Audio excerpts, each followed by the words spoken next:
ये जो व्यक्ति पंत प्रधान बन के बैठा ये मानसिक रूप से बीमार है, मैं आपको प्रमाण दे रहा हूं। और ये तो बहुत ही मास्टरमाइंड आदमी है। ये दोनों गुजराती अमित शाह और नरेंद्र मोदी प्योर बिजनेसमैन है। ये ड्रामेबाज आदमी है। ये सिर्फ एक्टिंग करना जानता है। आपको पता है 25 जून 1975 को क्या हुआ था? देश में आपातकाल लगा था और आज के पंत प्रधान अहमदाबाद रहते थे। नकली सरदार जी बनकर कच्छ जिले में भाग गए थे आदिपुर रहने के लिए। 21 महीने के आपातकाल के दौरान वो सरदार जी बनकर रहे, नकली सरदार जी। असली सरदार कौन होते हैं? जो धर्म के पथ पर चलते हैं, सत्य के साथ चलते हैं और पुरुषार्थ करते हैं, किसी के आगे हाथ नहीं फैलाते। ये होते हैं असली सरदार। चिड़ियों को मैं बाज बनाऊं, 1.25 लाख पे एक लड़ाऊं, फिर गुरु गोविंद कहलाऊं। ये गुरुओं के वंशज हैं, भगत सिंह के वंशज हैं। हम जब बचपन में, आज से करीब 50-52 साल पहले अबोध बालक थे, शाखाओं में जाते थे, कुशाभाऊ जी ठाकरे, बाबा साहब नातोजी, लाल कृष्ण अडवाणी जैसे बौद्धिक प्रमुख आया करते थे। कप्तान सिंह सोलंकी, वो हमें बताते थे कि सनातन संस्कृति का ध्वज अगर किसी ने गतिशील रखा है तो वो सिख कौम है। उन्हीं सिखों के वंशज 5 पवित्र नदियों की धारा से एकत्रित होकर दिल्ली के इस सीमा क्षेत्र में आ पहुंचे हैं, एक नया संघर्ष लेकर, किसानों की आवाज बनकर। एक मौका है हमें। भारत की आत्मा गांव में निवास करती है। ये कृषि प्रधान देश है। एक मौका है हमें देश को बचाने का। मैं ऐसा क्यों बोल रहा हूं? ये जो व्यक्ति पंत प्रधान बन के बैठा ये मानसिक रूप से बीमार है, मैं आपको प्रमाण दे रहा हूं। ध्यान से सुनिएगा। जब यह गुजरात का मुख्यमंत्री था, कच्छ में भूकंप आया था। उस समय वहां जिला कलेक्टर था प्रदीप शर्मा। उसने उस पूरे कच्छ जिले को दोबारा से नया बनाया, बसाया। तब एक लड़की के साथ इनका संबंध चल रहा था मुख्यमंत्री का। वो उसकी निगाह में आ गया था। वो आज तक जेल में सड़ रहा है। कुछ समय बाद गुजरात दंगे 2002, आपको तो याद होगा। एटीएस का प्रमुख था डीजी वणजारा। इस व्यक्ति के कहने पर अनगिनत लोगों को मौत की नींद सुलाया उसने। वो जेल में रहा।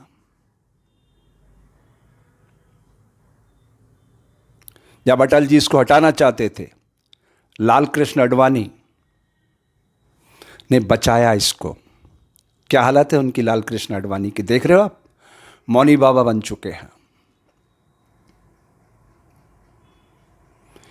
ये उस विचारधारा को नहीं मानता है। ये मानसिक रूप से एक बीमार व्यक्ति है जो अपने परिवार को नहीं मानता, अपनी बीवी को नहीं मानता, वो देश को मानेगा। ये कैसा सोचते हैं आप?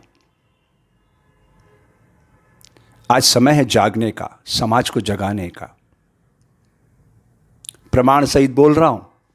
ये जो गौतम अडानी है ना, 2000 में 20 साल पहले लेम्ब्रेटा स्कूटर पे कच्छ पहुंचा था और इस व्यक्ति के संपर्क में आया। तब वो तंबू का काम करता था, टेंट लगाने का। इसने अपना बिजनेस पार्टनर बनाया और कस्टम वालों के साथ मिलकर कागजों पे इन्होंने सरकार का करोड़ों रुपया सब्सिडी का लिया गौतम अडानी के नाम से। इसलिए आज वो इतना बड़ा आदमी बन गया है। गौतम अडानी लेम्ब्रेटा स्कूटर पर घूमने वाला, कस्टम के माध्यम से करोड़ों अरबों रुपए इन्होंने हेरा फेरी किए, सरकारी सिस्टम की सब्सिडी की। वो गौतम अडानी इनका पार्टनर है, बिजनेस पार्टनर। तभी तो उसने चुनाव में अरबों रुपए लगाए इसके ऊपर। ऐसे कोई लगाता है? फेस उसका है, काम ये कर रहा है। जैसे ही आरोप लगा रहे हैं ना कि कांग्रेस प्रायोजित कर रही है, अन्ना हजारे का आंदोलन इन्हीं का प्रायोजित था, लेकिन कांग्रेस ये प्रायोजित कर रही है आंदोलन, ये कह रहे हैं। अब समझिएगा, कुछ दिनों पहले तक इनका नारा क्या था? कांग्रेस मुक्त भारत।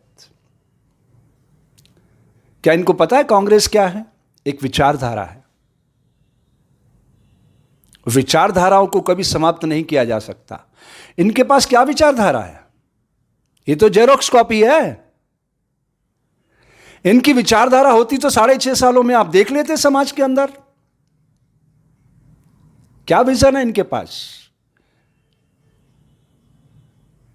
भारत दुनिया का सबसे खूबसूरत लोकतांत्रिक देश बन सकता है। पता है क्यों?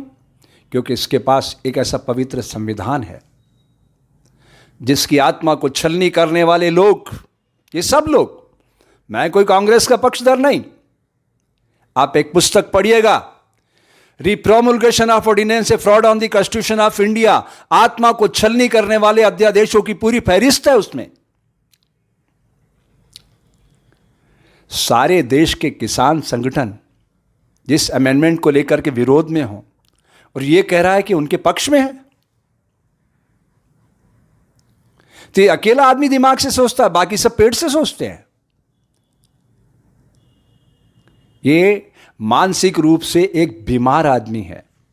अगर ये स्वस्थ व्यक्ति होता ना, इतने संगठनों के आंदोलन करने पर ये स्पेशल सदन बुलवाता, लोकसभा का, राज्यसभा का और राष्ट्रपति को साथ बैठाता और हाथों हाथ अमेंडमेंट करके और सारे किसान संगठनों के पैरों में पड़ के उनको देते कि साहब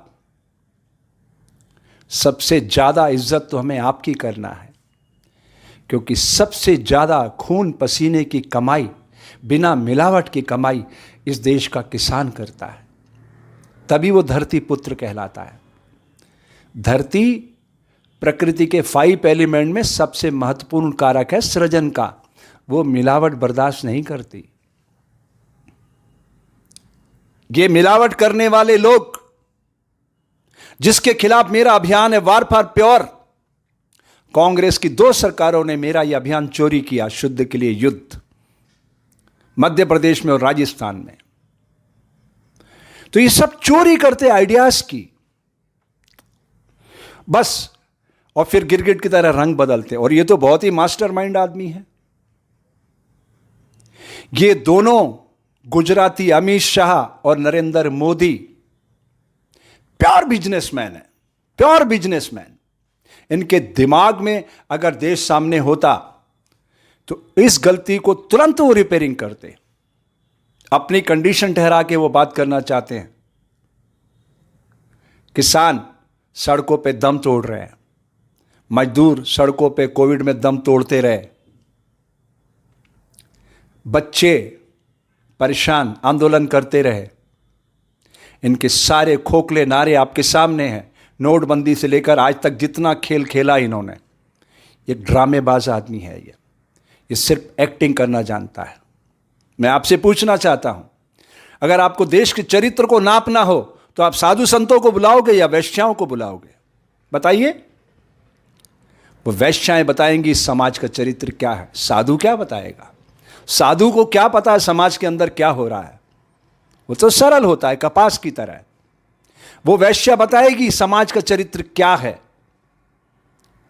इस समाज के चरित्र को नापने के लिए हमें दिमाग तक पहुंचना होगा।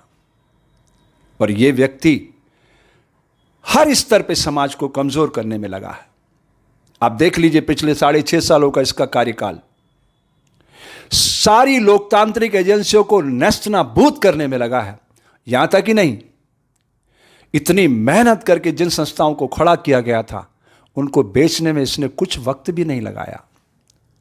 ये प्रकृति ने एक मौका दिया है भारतीय जनता को, क्योंकि सामने एक ऐसी कौम आ गई है जिस कौम के पुरोधा क्या कहते हैं, चिड़ियों को मैं बाज बनाऊं, 1.25 लाख पे एक लड़ाऊं, फिर गुरु गोविंद कहलाऊं। उस परंपरा में भगत सिंह पैदा हुए, 23 साल का नवयुवक। मौत के फंदे पर झूलने से पहले कहता है, ऐसी मौत मुझे मत दो, क्रांतिकारी की मौत दो, मेरे को अपनी गोलियों से छलनी करो, इससे बहने वाला रक्त बीज बनेगा, अनगिनत भगत सिंह पैदा होंगे और ये देश आजाद होगा। तो ऐसे पवित्र ग्रंथ के साथ जुड़े हुए लोग पवित्र भाव के साथ देश के दिल राजधानी में आ पहुंचे हैं। मैं देश के जन जन से अपील करता हूं, अगर आप लोकतंत्र के हिमायती हैं, आप चाहते हैं आपके जीवन का हर पल सच्चाई के साथ, ऊर्जा के साथ, मनोयोग के साथ भारतीय ऋषियों की परंपरा से जुड़े और सारी दुनिया को एकता के सूत्र में बांधकर सारी दुनिया खुशहाली के गीत गाए, तो ये अवसर है आपके पास।